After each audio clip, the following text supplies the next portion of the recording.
자, 오늘은 성경 본문이 뭐 쭉 이어지는 본문이 아니고 9장 20 다니엘서 9장 23절, 10장 11절 그리고 19절 이렇게 읽어봤는데, 자, 방금 읽어본 그 세 절을 보면은 공통적으로 계속 나오는 말이 뭔가 하면은 다니엘을 부를 때 어떻게 부르고 있어요? 크게 은총을 입은 사람, 받은 사람, 뭐 이런 식으로 계속해서 그 말이 반복되어 있습니다. 다니엘을 그 주의 사자가 부를 때마다 그렇게 큰 은총을 받은 사람이요, 크게 은총을 입은 사람이요, 뭐 이런 식으로 계속해서 부르고 있는 그 내용을 볼 수가 있습니다. 그래서 오늘 말씀의 제목도 크게 은총을 입은 자, 이렇게 말씀의 제목인데, 자, 여러분, 이 자리에 있는 우리 모두들 중에 은총 받기 싫은 사람 있어요? 아무도, 뭐 심지어 안 믿는 사람들도요, 은총 받기 싫은 사람, 뭐 복 받기 싫은 사람 아무도 없을 겁니다. 지구상에 사는 모든 사람들은 다 은총 받고 싶고 복 받고 싶고 다 잘 살기를 원하는 거예요. 저도 복 많이 받고 은총도 많이 받고 하여튼 많이 받았으면 좋겠어요. 자, 그런데 우리가 하나 놓치고 있는 것이 뭔가 하면, 다들 복 받고 싶어 하고 은총 받고 싶어 하고 뭐 다니엘과 같이 사무엘과 같이 다윗과 같이 사랑받고 싶은 사람이 되고 싶다 말은 하는데, 정작 그들이 어떤 삶을 살았는지에 대해서는 크게 관심이 없고, 또 안다고 해도 그렇게 살 자신은 없는 그런 모습들이 우리 가운데 참 많이 있어요. 제가 예전에 학교 다닐 때 공부에 크게 관심 없는 친구가 한 명 있었어요. 그 친구는 학교 와도 늘 친구들하고 농담 따먹기는 하고, 뭐 성격이 나쁜 친구는 아닌데 그렇게 늘 뭐 웃고 즐기고 노는 거 이런 것만 좋아하는 친구였는데, 그 친구가 하루는 학교에 왔는데 표정이 달라졌어요. 애가 뭔가 좀 달라졌어요, 분위기가. 그러면서 뭐라고 말하는가 하면, 야 대성아, 나 이제부터 공부 좀 해야 되겠다. 그러더니 걔가 이제 그때부터는 맨날 뒷자리에 조금 노는 애들하고 맨날 농담 따먹긴 하고 뭐 히덕거리고 뭐 이상한 소리 나고 그러다가, 그날부터 내가 진짜 결심을 했는지 공부 잘하는 애들 틈에 가가지고 계속 공부만 하고 완전 애가 바뀌었어요. 그러니까 정말로 걔가 성적 보통 중하위권이었는데 점점 성적이 올라가는 걸 제가 본 적이 있거든요. 자, 그것도 보면은 뭐가 다른가 하면, 학교 다닐 때 누구든지 공부 잘하고 싶지 않은 친구가 누가 있어요? 다 잘하고 싶지요. 그런데 다들 뭘 하는가 하면, 공부는 잘하고 싶은데 공부 잘하는 애들처럼 열심히 잠주려 가면서 공부 열심히 하고 학교에서도 놀고 싶은 거 다, 그 나이 때 안 놀고 싶은 친구가 어디 있겠어요. 다 친구들하고 어울리고 싶고, 뭐 또 남학생들은 막 축구도 하고 싶고 야구도 하고 싶고 뭐 운동도 하고 싶고 뭐 하고 싶은 게 한두 개입니까? 그런데 공부를 잘하고 싶으면 어떻게 해야 돼요? 그 모든 것을 좀 내려놔야 돼요. 그래야지 공부를 잘하게 되는데, 우리 신앙생활도 마찬가지예요. 다들 보면요, 가장 좋아하는 설교들이 하나님께 복 받는 비결, 뭐 복, 무슨 축복, 뭐 잘 되는 비결, 그런 설교들을 막 좋아하는데, 정작 그런 설교들, 그 은총 뭐 어떻게 하고 뭐 어떻게 합시다 뭐 이렇게 말은 하는데, 정작 그 사람들, 하나님께 성경에 나오는 수많은 하나님의 사랑을 받았던 사람들, 그런 사람들이 어떤 삶을 살았는지에 대해서는 정작 별로 관심이 없고, 그렇게 살려고 하는 그런 모습도 없는 그런 우리들의 좀 얄팍한 모습이라 그럴까, 그런 모습들이 참 많은데, 저 오늘 말씀의 제목처럼 우리도 크게 은총을 입고 싶다면, 하나님께로부터 큰 복을 받아 누리고 싶다면, 오늘 성경에 나오는, 특별히 오늘은 다니엘에 대해서 알아볼 텐데, 이 사람이 어떤 삶을 살았는지도 우리가 한번 관심을 가지고 볼 줄을 알아야 됩니다. 자, 오늘은 제가 주보에 성경 구절을 다 찾을 수가 없어요. 다 찾아 넣으려고 그러니까 그냥 주보도 필요 없고 성경 구절만 하나 따로 빼야 돼. 오늘 다니엘서 전체를 뭐 부분 봐야 되니까, 자, 오늘은 성경 다니엘서를 딱 펴두시고, 자, 먼저 다윗이 삶을 살았던 그 삶이요, 결코 녹록한 삶이 아니었어요. 자, 먼저 다니엘서 1장 1절을 한번 보시기 바랍니다. 자, 다니엘서 1장으로 가보시기 바랍니다.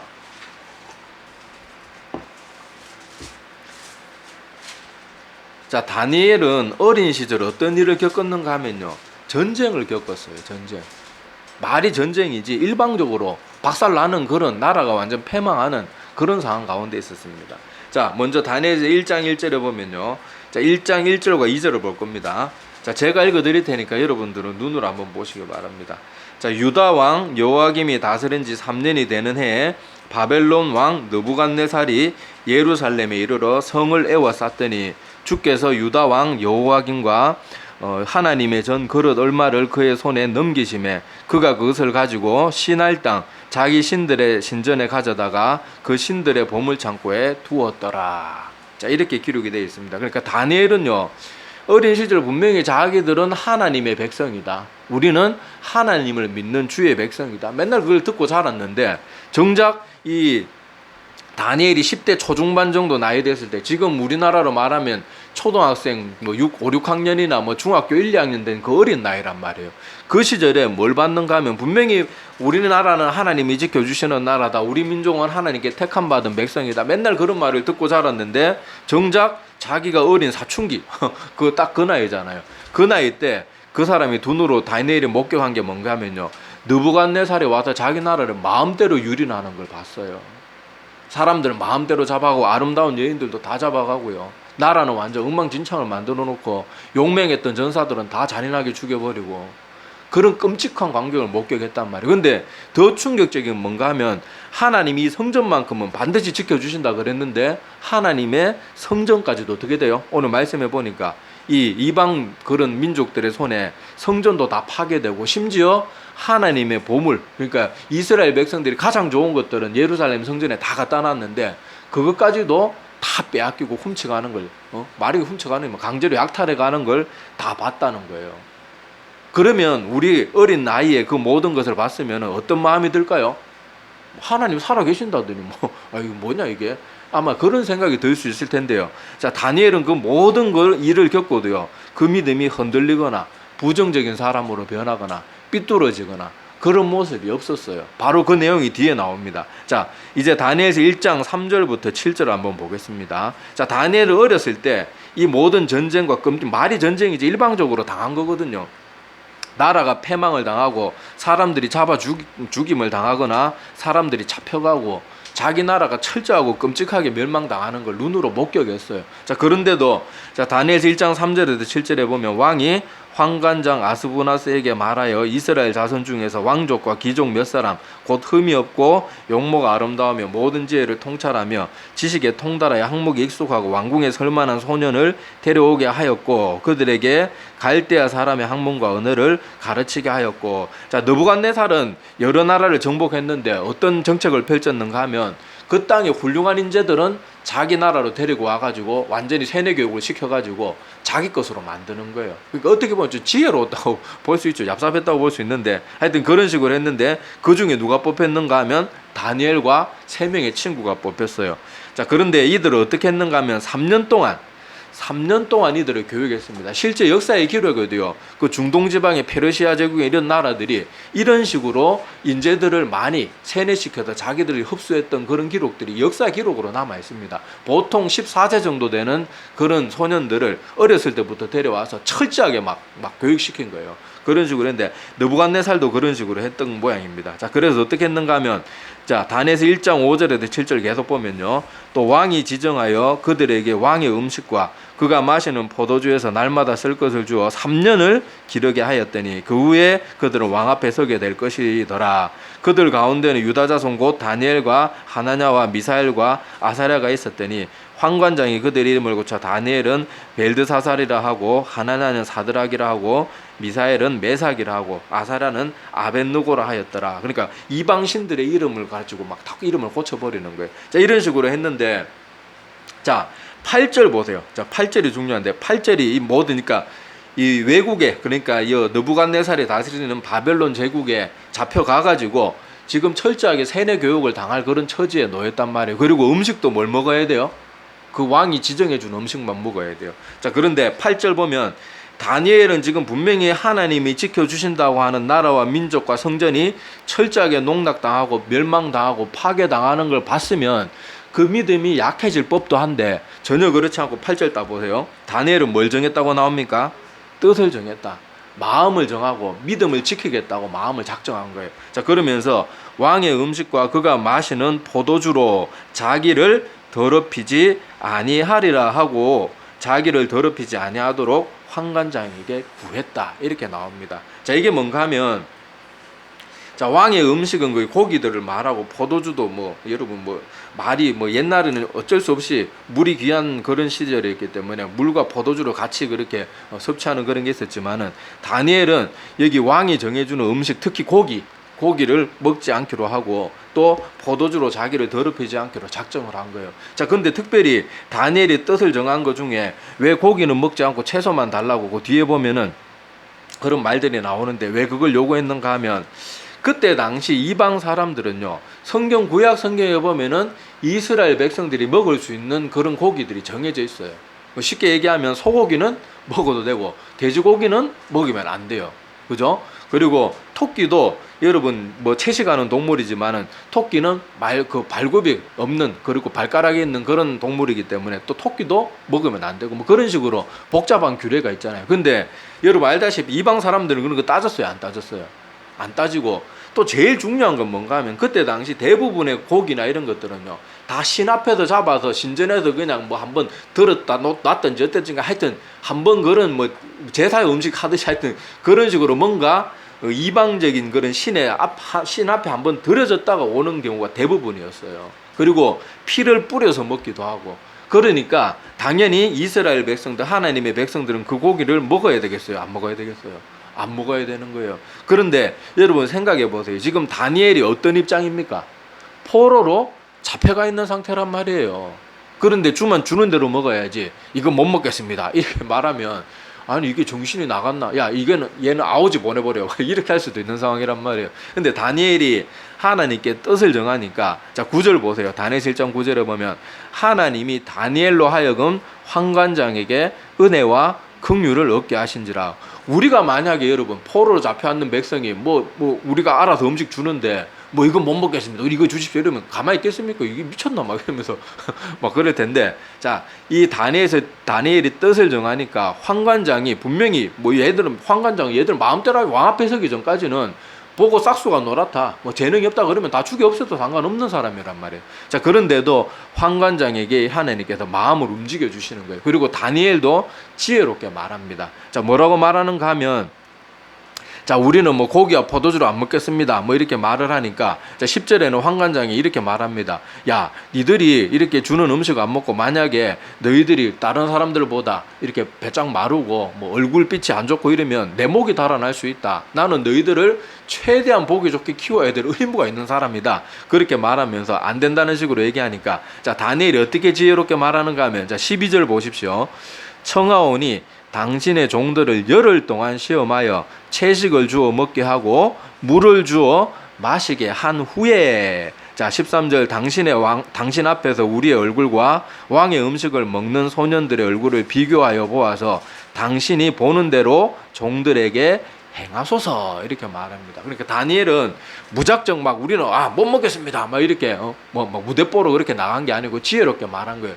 맞습니다. 환관장님도 입장이 있으니까 그러면은 이렇게 해보면 되지 않겠습니까? 테스트를 해보세요. 우리는 왕이 주는 고기나 그런 포도주와 같은 그런 음식들은 우리가 입에 대지 않을 테니까 우리에게 채식을 주고 물만 먹게 해주십시오. 그래가지고 10일 동안 테스트해서 만약에 우리가 그 모습이 왕의 음식을 다 먹은 사람들보다 좋지 못하다 그러면 우리가 그냥 뭐 당신 하는 대로 하겠습니다. 자 그렇게 종들에게 행하소서 이렇게 말하잖아요. 자, 이렇게 하니까 실제로 열흘 동안 했더니 당연히 하나님이 어떻게 해주셨겠어요? 당연히 이렇게 뜻을 정한 사람을 가만두셨겠습니까? 딱 열흘 뒤에 보니까, 자 15절 열흘 후에 그들의 얼굴이 더욱 아름답고 살이 더욱 윤택하여 왕의 음식을 먹는 다른 소년들보다 더 좋아 보인지라. 자 다른 나라에 잡혀온 소년들도 많았던 것 같아요. 자 하여튼 여기 보니까 열흘 후에 테스트를 해보니까 훨씬 더 나은 거예요. 자 그러니까 16절에 그리하여 감독하는 자가, 자 이 환관장이요, 그들에게 지정된 음식과 마실 포도주를 제하고 채식을 주니라. 사실 환관장은 이렇게 하다가 혹시라도 잘못되면 자기가 위험할 수 있는데 하나님이 뜻을 정한 다니엘에게 이렇게 사람들의 마음도 움직여 주시는 거예요. 자 여기서 우리가 봐야 될 교훈이 뭔가 하면요, 다니엘은 어렸을 때부터 도저히 믿음을 지키지 못할 만한 모든 것을 현실로 목도했던 사람이에요. 그럼에도 불구하고 어린 마음에도 그 믿음을 지켰고, 또 믿음의 시험이 올 때 이 다니엘은 어린 소년임에도 불구하고 자기의 뜻과 마음을 정하고 지혜롭게 행동해서 하나님의 뜻을 거르지 않고 하나님의 뜻대로 행할 수 있고 살 수 있는 그런 것들을 스스로 선택해 나갈 수 있었던 거예요. 자, 그리고 두 번째 우리 다니엘의 모습을 볼 것은 뭐 이때쯤 되면은 풀무불에 던져진 얘기가 나오겠다 이렇게 생각하는데, 여러분 풀무불에 던져진 건 다니엘이 아닙니다. 다니엘은 그때 당시 뭐 지방 출장을 가 있었는지 어디 가 있었는지 모르겠는데 그때는 다니엘은 없었고 풀무불은 다니엘의 세 친구만 관련된 얘기예요. 자, 그래서 그 얘기는 넘어가겠고요. 자, 그 다음에 우리 유명한 얘기가 뭔가 하면 다니엘이 사자굴에 던져졌던 얘기가 나옵니다. 자, 이제 좀 넘어가 가지고요, 다니엘 6장을 한번 가봅시다. 다니엘 6장. 자, 다니엘 6장에 보면요, 이제 느부갓네살이 이제 사라지고 이제 다리오라는 왕을 이 다니엘이 섬기게 되었는데, 다리오가 이 다니엘이 워낙 일을 잘하고 총명하고 똑똑하니까 이 다니엘을 정말로 총애하고 사랑을 했어요. 자, 그러니까 당연히 어떤 존재들이 생기겠어요? 시기 질투하는 인간들이 생기는 거예요. 자, 여기 보면 다니엘서 6장 1절에 보면, 자, 다리오가 뭐 고관들을 세워 전국을 통치하게 했다 그 말이 나오고, 자, 2절에 보면 그들 위에 총리 셋을 두었으니 다니엘이 그 중에 하나라. 자, 3명의 가장 중직자, 그러니까 뭐 이 시대로 말하면 국무총리 3명을 세웠다 뭐 이렇게 보면 되겠어요. 자, 그런데 그 중에 한 명이 다니엘인데, 자, 3절 보면 다니엘은 마음이 민첩하고 총리들과 고관들 위에 뛰어났다. 자, 그 3명 중에서도 뛰어났다는 거예요. 자, 왕이 그를 세워 전국을 다스리게 하고자 했다. 그러니까 다리오는 자기만 왕에 있고 실무를 다 누구에게 맡기는 거예요. 이 시대로 말하면 실세는 누구란 말이에요? 다니엘이라는 건데, 가만히 보니까 다니엘은 출신이 어딥니까? 저 천한 이 시대 이 사람들이 보기에는 저 천한 이 이스라엘 백성들은 다른 나라 민족을 이방인이라고 생각했지만 이 시대 다리오 그 밑에 있었던 그 민족의 사람들은 또 이 사람이 이방인으로 보인단 말이에요. 자, 그런데 그 사람을 다리오 왕은 너무도 총애해가지고 온 나라를 다스리는 실세로 삼고자 하니까 당연히 반발이 생기겠죠. 자, 그런데 4절에 보면 이에 총리들과 고관들이 국사에 대해 다니엘을 고발할 근거를 찾고자 하였으나 아무 근거, 아무 허물도 찾지를 못합니다. 자, 왜냐하면 그가 충성되 아무 그릇됨도 없고 아무 허물도 없음이었더라. 자, 4절 끝부분에 나오죠. 자, 그러면서 이들이 이제 뭐라고 말하는 게, 5절에 보면 그들이 이르되 이 다니엘은 그 하나님의 율법에서 근거를 찾지 못하면 그를 고발할 수 없으리라. 자, 이들도 샅샅이 조사해봤는데 도저히 이 어떻게 뭐 폄훼할 수 있는 게 아무것도 나타나질 않는 거예요. 그래서 야, 얘는 하나님을 믿는 거, 종교와 관련된 걸 걸고 넘어가지 않으면 도저히 방법이 없겠다. 그래가지고 어떻게 꾀를 짜는가 하면요, 자, 이 다리오가 전혀 이 다니엘을 넘어뜨리려고 하는 그런 것을 전혀 모르는 다리오에게, 자, 어떤 말을 다리오라는 왕은 높여주면서 어떻게 하려고 하는가 하면, 자, 7절에 나옵니다. 자, 7절에 보면 나라의 모든 총리와 지사와 총독과 법관과 관원이 의논하고 왕에게 한 법률을 세우며 한 금령을 정하실 것을 구하나이다. 왕이여, 그것은 곧 이제부터 30일 동안, 그러니까 한 달 동안에 누구든지 왕의 어떤 신에게나 사람에게 무엇을 구하면 사자굴에 던져 넣기로 그렇게 해주십시오. 그리고 이 다리오 왕이 통치하던 시대에는 다리오 왕, 그러니까 왕이 조서에 도장을 찍어가지고 딱 한번 그것을 딱 법령으로 선포하고 나면 왕도 고칠 수가 없어요. 자, 그런데 왕은 뭐 그거 보니까 뭐 크게 나쁜 법은 아니거든요. 그래서 자기 조서에 자기 왕의 도장을 딱 찍어가지고 그걸 8절에 보니까 8절 뒷부분에 메대와 바사에 고치지 아니하는 규례를 따라 그것을 다시 고치지 못하게 하옵소서. 9절에 이에 다리오 왕이 조서에 왕의 도장을 찍어 금령을 내리니라. 법을 만들어 버리고 이건 왕도 못 고쳐요. 자, 그런데 자, 10절에 보면 다니엘이 이 조서에 왕의 도장이 찍힌 것을 알고도 당연히 다니엘은 뭐 나라의 실무를 담당하는 사람이니까 당연히 알았겠죠. 자기 집에 돌아가서는 윗방에 올라가 예루살렘으로 향한 창문을 열고 전에 하던 대로 하루 3번씩 무릎을 꿇고 기도하며 그의 하나님께 감사하였더라. 자, 다니엘이 한 달만 참으면 돼요. 한 달만 기도 안 할 필요도 없고 그냥 아무도 모르는 곳에 가서 숨어서 기도해도 되고 그냥 창문 열지 말고 자기 집에서 그냥 어디 다락방 같은 데 들어가 아무도 모르게 기도하면 돼요. 그런데 다니엘은 어떻게 했다고 나옵니까? 뻔히 조서에 도장을 찍히고 이것이 발각되면은 사자굴에 산채로 던져진다는 걸 알면서도 어떻게 했다고 나와요? 사람들이 다 볼 수 있게 윗방에 올라가가지고 예루살렘을 창문을 활짝 열어놓고 거기서 기도하는 거예요. 사람들 다 보도록. 이것이 다니엘의 모습이란 말이에요. 그리고 또 다니엘의 기도 내용도 한번 봅시다. 자, 다니엘이 하루 3번 간구하였더라가 아니고 뭐라고 기록되어 있어요? 하루 3번 감사하였더라. 자, 다니엘이 목숨을 걸고 기도의 자리를 결코 놓치지 않았던 이런 모습도 우리가 눈여겨봐야 되고, 기도의 내용도 눈여겨봐야 돼요. 우리 기도 한번 기도할 때 우리의 기도를 한번 가만히 녹음해서 한번 들어보세요. 그리고 내가 보통 기도할 때 내가 무슨 기도를 하고 있는지 한번 생각해 보세요. 우리의 기도는요, 맨날 뭘 간구해요. 맨날 뭐 주세요, 이거 주세요, 저거 없어요. 막 힘들어요. 징징거리고 짜고 뭐 맨날 뭐 아이고 축복 뭐 남편 직장 뭐 어쩌고 저쩌고 뭐 우리 취업 잘 되게 해주시고 진급 잘 되게 해주고 뭐 해주고 뭐 우리 자녀들 어쩌고 허구날 간구밖에 없고, 거기 또 대부분은 징징거리고 울며 짜고, 물론 그런 기도 하지 말라는 게 아니에요. 그런데 우리는 도대체 우리 기도에 맨날 간구만 했고 감사와 찬양은 어디 있냔 말이에요. 여러분, 지금 제가 뭐 자꾸 식상하겠지만은 지금 우리가 우크라이나 땅에 지금 만약에 살고 있는 우크라이나 주민이라 그러면 우리가 지금 우리 동네에 미사일 안 떨어지는 것만 해도 감사와 찬양이 날마다 울려 퍼져야 돼요. 근데 우리는 예배 드린다고 누구 하나 잡아 죽이는 사람도 없고, 지금 북한은요, 예배의 주일날 분명히 지하교회 성도들은 예배를 드릴 텐데 그 사람들은 지금도 예배 드리다가 공산당원들한테 발각되면 그 자리에서 즉결 처분에 처해진단 말이에요. 여러분 들었죠? 얼마 전에도 북한에서 예배 드리다가 북한 주민들이 걸리면요, 사람을 산채로 중장비로 깔아 죽입니다. 모든 인민들이 보는 앞에서 본보기 삼는다고. 안 그러면 사람들, 살아있는 사람을요, 망치로 때려 죽여요. 그런 일이 북한에 지금도 일어나고 있단 말이에요. 그런데 우리는 이렇게 좋은 땅에 살면서 간구하지 말라는 말이 아니에요. 간구의 기도를 해서는 안 된단 말이 아니에요. 간구는 그렇게 많은데 감사는 도대체 다 어디 가 있냔 말이에요. 예배 드리는 것이 얼마나 소중한 자리라는 거 우리가 잘 깨닫지도 못하고 감사함도 없고 이러면 우리가 어떻게 되겠냐고요. 그런데 오늘 다니엘의 기도를 가만히 보세요.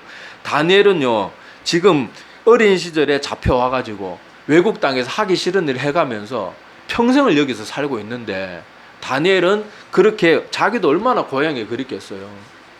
얼마나 고국으로 돌아가고 싶겠어요. 같이 얼마나 하나님의 백성들하고 함께 예배드리고 싶겠어요.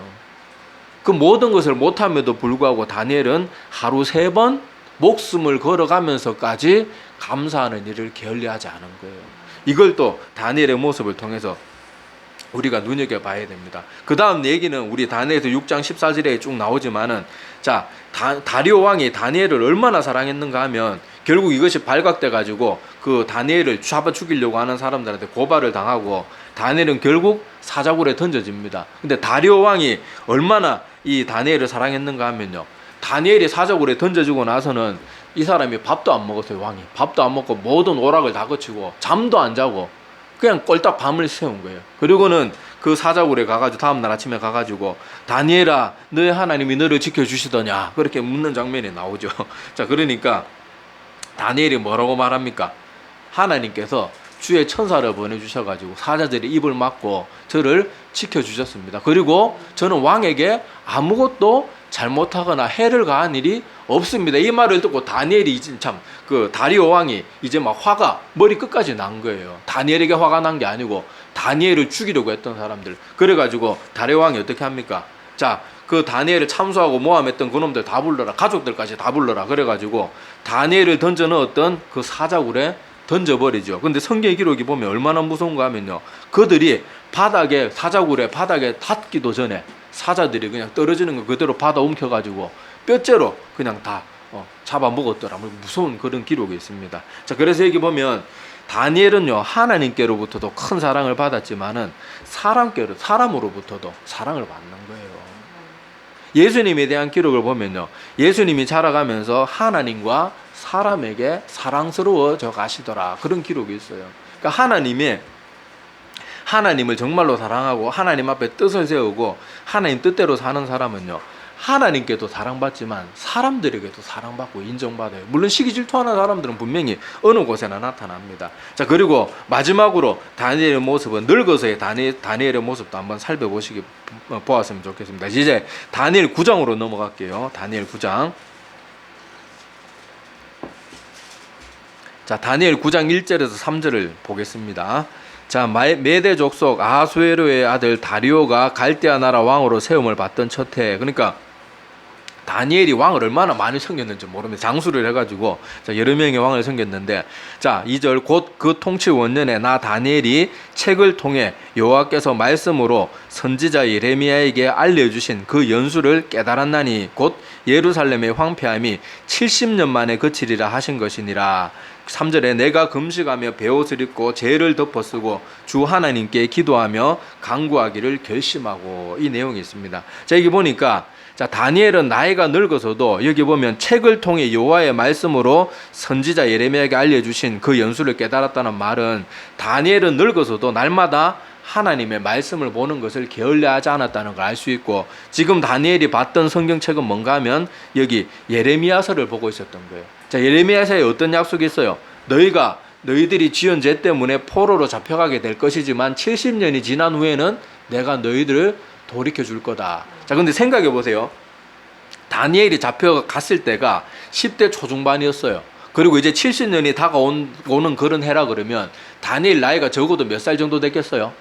대략 80 가까이, 80이 넘은 정도 나이가 됐단 말이에요. 그런데도 다니엘은 하나님의 말씀을 읽는 일을 게을리하지도 않고 기도하는 일에도 결코 게으르지 않았다는 것을 이 노년의 다니엘의 모습을 통해서도 알 수가 있습니다. 그런데 이제 70년이 다 채워져 간다는 걸 알고, 자 3절에 보면 다니엘이 나이가 그렇게 많음에도 불구하고 금식하고 베옷을 입으면서 그렇게 하나님 앞에 기도하고 간구를 합니다. 여기서도 다니엘의 모습을 보세요. 나이가 노년 많은 사람들이 나이가 많아지면요, 아이고 교회 가는 것도 힘들어요, 아이고 성경 보는데 눈이 피곤해요, 그러면서 스마트폰 얼마나 열심히 보는지 모릅니다. TV는 얼마나 열심히 보는지 몰라요. 하루 종일 TV 보고 하루 종일 스마트폰 들여다보고 있으면서 아이고 성경도 좀 보시고, 뭐 그거 보기 싫으면 듣는 성경도 요새 많으니까 그런 거 한번 깔아서 그런 것도 해보시고 그래요. 그럼 아이고 이제 나이가 많아서 안 돼요, 목사님 안 돼요 그러면서도 정말 보면요 얼마나 잘 보는지 잘 읽는지 모릅니다. 우리가 그럴 게 아니고 이 다니엘의 노년의 모습을 한번 가만히 보세요. 노년이 되어서도 하나님의 말씀을 잠시도 게을리하지 않고요, 늘 말씀 가까이 하고 기도하고 하나님 앞에 깨어있는 영성은 여전히 그대로예요. 그러니까 다니엘의 한평생의 삶이 어렸을 때부터 노년의 삶까지 변치 않는 거예요. 변치 않는 거예요. 항상 한결같이 그 마음의 뜻이 하나님께로 정해져 있는 것을 볼 수가 있습니다. 자, 그래서 우리도 이 다니엘의 모습을 보면서 지금 여러분, 지금 새 정부가 들어서고 국정 지지율이 지금 어떤 통계조사로는 24%까지 떨어졌다고 하는데, 저는 그 원인이 대통령이 못하고 잘하고 그런 거에서 말하고 싶지 않아요. 저는 그 전 정부에 있어서 하나님의 백성들이 나라와 민족과 나라를 다스리는 자들을 위해서 기도해 줘야 되는데, 한국교회가 그런 일은 하지 않고 한국교회가 가장 앞장서서 목회자들부터 시작하고 날마다 나라 욕하는 일에 가장 앞장서니까 나라가 점점 더 힘들어지는 거예요. 저는 그 원인이 분명히 교회에 있다고 생각합니다. 정치하는 사람들은요, 교회 사람들, 믿음의 백성들이 하기 나름이에요. 하나님의 백성들이 열심히 기도하면 악한 사람도 변화돼가지고 좋은 나라가 되는 거고요. 하나님의 백성들이 기도하지 않고 허구한 날 분명히 하나님은 하나님의 백성들이 악한 왕이라도 그들을 위해서 기도하라고 했는데, 기도하지는 못할 망정 나라를 위해서 가장 기도해야 될 사람들이 가장 앞장서서 욕하고 침을 튀기면서 그렇게 비판하면 하나님께 이 나라를 축복하시겠냐고요. 그러니까 이런 모습을 보면서 지금 나라가 어떻든 우리는 기도해야 돼요. 하는 모습이 마음에 들든 마음에 들지 않든 기도해 줘야 돼요. 우리 하나님의 백성들이 해야 될 것은 그거란 말이에요. 여기 다니엘도 보세요. 자기의 나라를 위해서 기도하잖아요. 사실 다니엘이 어렸을 때 봤던 나라는요, 하나님의 율법이 해이지고 하나님의 백성이라는 작자들은 맨날 우상 숭배하고 아세라 바알 섬기고 앉아 있고요, 자기 자녀들을 산채로 불태워 바치는 그런 일을 하고 있었단 말이에요. 그런 나라와 민족을 위해서 무슨 기도할 맛이 나겠습니까? 그런데도 다니엘은 자기 민족을 위해서 기도하는 거예요. 하나님의 말씀 붙들고. 우리도 그것을 보면서 다니엘, 우리가 정말로 나라를 사랑한다 그러면 나라를 위해서 기도하는 것이지, 정치나 정부 맨날 비판하고 그러는 것은 결코 나라를 사랑하는 모습이 아니에요. 착각하지 말기를 바랍니다. 자, 이제 우리가 다니엘의 모습을, 다니엘의 삶을 과연 하나님 앞에 큰 은총을 받은 자요, 그 사람의 삶을 보았는데, 우리도 하나님께로 은혜를 받고 싶고 복을 받고 싶고 은총을 받고 싶다 그러면 우리의 삶도 다니엘의 모습과 같아져야 되는 거예요. 오늘은 다니엘의 모습만 살펴보았지만 다윗의 삶은 어땠습니까? 하나님께 큰 사랑을 받았던 사람들의 삶의 모습을 돌아보세요. 그들의 삶이 어땠는지. 그들의 삶은 하나부터 열까지 사랑받고 복받을 만한 그런 일을 하면서 살았어요. 우리도 복받고 싶고 은총 받고 싶다 그러면 오늘 다니엘의 모습을 기억하면서 한번 생각해 봅시다. 다니엘은요, 어려서부터 하나님을 향한 마음의 뜻을 정하고 주변에 아무리 하나님을 믿지 못할 만한 일들이 벌어져도 다니엘의 모습은 결코 흔들리지 않았어요. 앞으로 말세가 되면요, 많은 교회가 무너지고 많은 성도들이 무너지고 많은 목회자들이 넘어지는 걸 보면서 하나님을 믿기 점점 더 힘든 시대가 될 거예요. 그럴 때도 우리는 이 다니엘의 모습을 보면서 주변에 일들이 어떤 일이 벌어지더라도 우리는 거기에 흔들려서는 안 됩니다. 자, 그리고 다니엘은 그리고 여러 가지 자기가 불리한 상황이 있어도 자기의 뜻을 정하고 하나님이 기뻐하시지 않는 일은 하지 않았어요. 그리고 그 모든 어려움들을 지혜롭게 그렇게 벗어날 수 있었던 것을 우리가 눈여겨보아야 됩니다. 그리고 다니엘은 목숨의 위협을 받는 상황 가운데서도 기도하고 감사하는 일을 결코 게을리하지 않았고요. 또 다니엘은 나이가 많이 들어서까지도 그 믿음이 변치 않았다는 것. 이 모습들을 우리가 꼭 기억했으면 좋겠습니다. 그래서 우리도 우리의 삶 가운데 이 땅에 살아가는 동안 지금은 그 어떤 시대, 이 지구가 생기고 인류가 생겨나고 나서 그 어떤 시대보다 유혹의 손길이 많고 여러 가지로 우리 믿음 생활에 힘들게 하는 조건들이 너무너무 많은 그런 시대예요. 쓸데없이 바쁘고 쓸데없이 분주하고 주변에 믿지 않는 사람들은 점점 더 우리를 조롱하고, 그래서 우리가 이런 시대를 살아가면서 항상 다니엘이나 다윗과 같은 사람들의 모습을 생각하면서 어떠한 가운데서도 우리의 마음에 정한 뜻이, 우리의 믿음이 변치 않고 하나님 바라보면서, 그리고 한평생 한결같은 믿음으로 그렇게 하나님 의지하면서, 그래서 나중에 하나님이 우리를 부르실 때 크게 은총받은 자여, 영어 성경에는 보면 여기 은총받은 자여가 하나님께 사랑받는 자라고 그렇게 번역이 되어 있는 성경들도 있습니다. 그래서 하나님께 은혜받고 복받고 은총받고 사랑받는 그런 우리 모두가 되기를 간절히 소망합니다. 기도드리겠습니다.